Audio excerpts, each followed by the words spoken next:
Well, we're going to do another lesson here in Chapter 5. Chapter 5, remember, is proportional reasoning and probability, and this is Section 2 on scale drawings and models. Now, when I was a kid, about 12 years old, we went on vacation to visit some of my folks' friends up in South Dakota. And while we were there, we went ahead and saw Mount Rushmore. It was magnificent. And we also saw a monument. This is a long time ago. This is back in the 70s. We also saw a monument that was being built at that time of Crazy Horse, Chief Crazy Horse. And it was the top part of him on top of a horse, and he was pointing. And at that time, all there was in this huge mountainside was a hole, which was going to be the space under his arm and above the horse's head.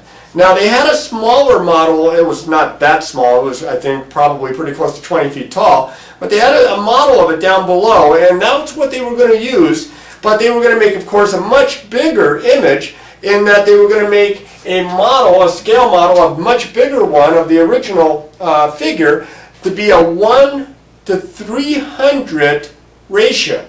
For every foot in the actual size, it was going to be multiplied by 300. So if his eye was an inch, the eye on the monument was going to be 300 inches.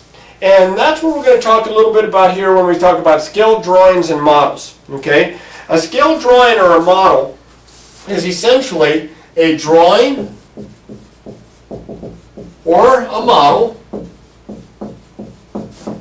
that is either too large or too small to be built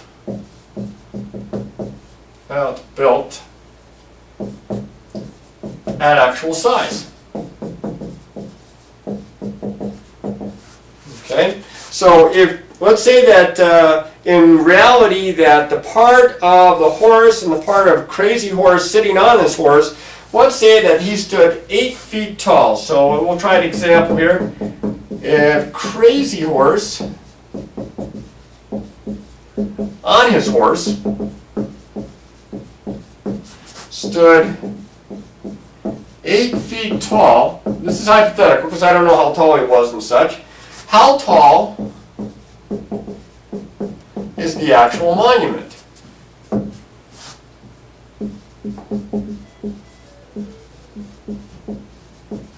Well, I have to use a proportion.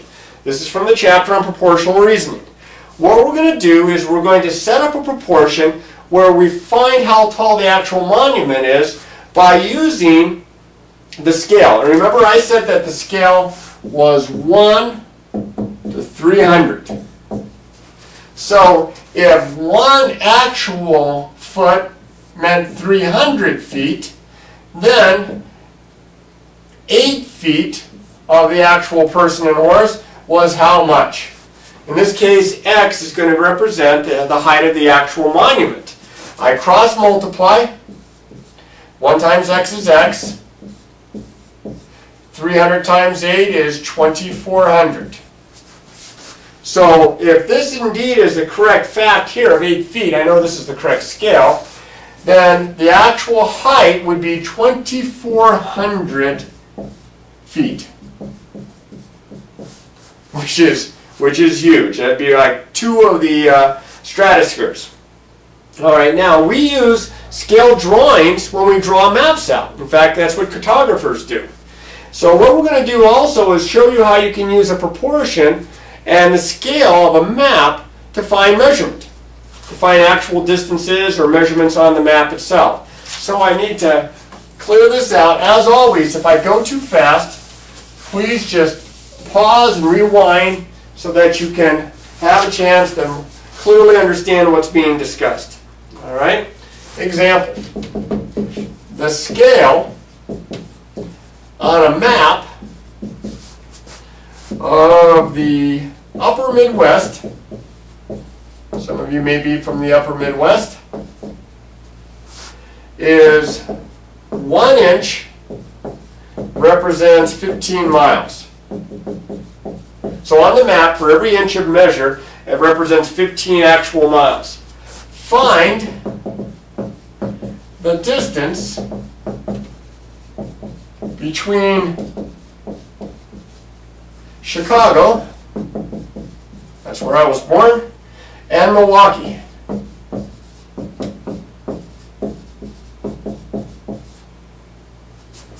On the map,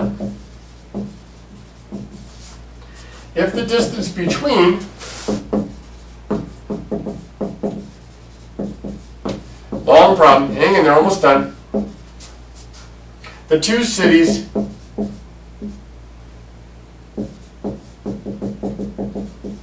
is 90 miles.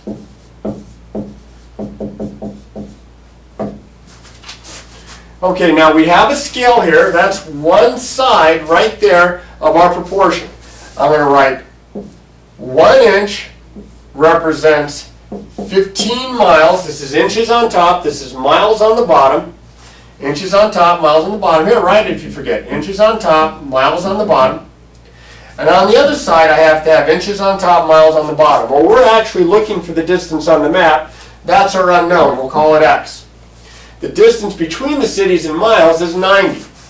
And there's my proportion. Now, you have to be very careful that you get the terms right. In this case, the missing terms here. So I used an x. I cross multiply. 1 times 90 is 90. 15 times x is 15x. Then I'm going to divide both sides by 15, just like I did with any equation where my variable is being multiplied by a number. You divide by that number. So I'll divide by 15. And 60 divided by 15, or 90 divided by 15 is 6.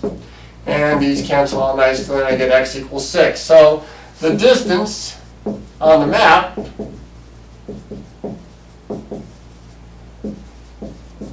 is 6 inches between the cities. Okay? We can use proportions not only to do it that way, but if we know the distance on the map, and we can use the scale to find the actual distance between the cities.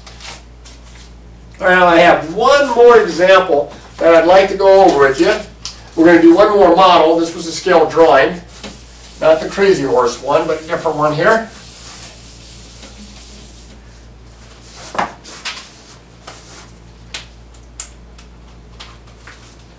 Okay, example, a railroad car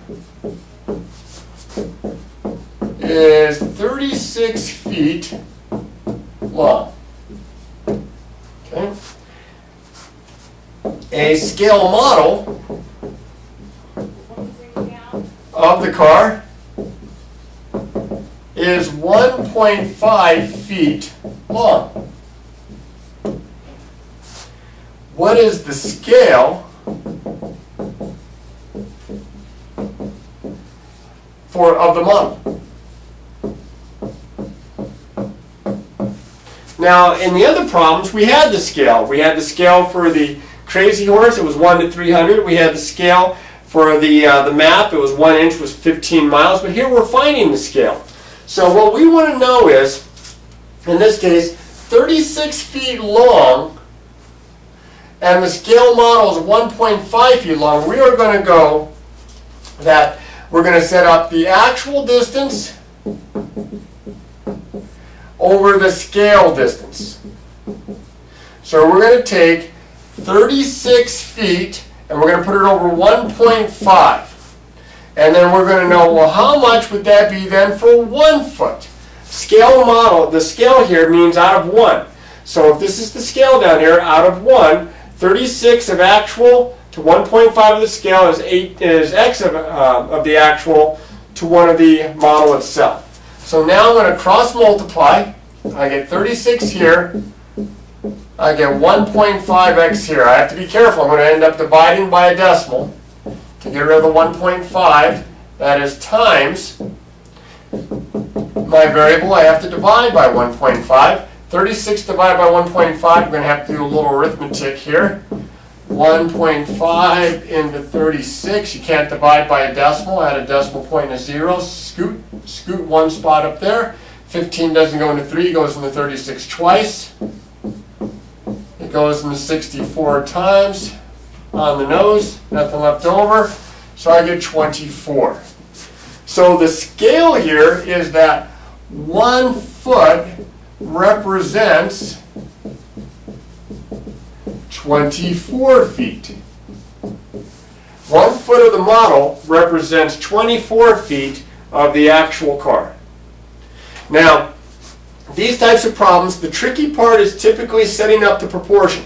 And that's going to take a little bit of review and, of course, as always, a lot of practice, practice, practice.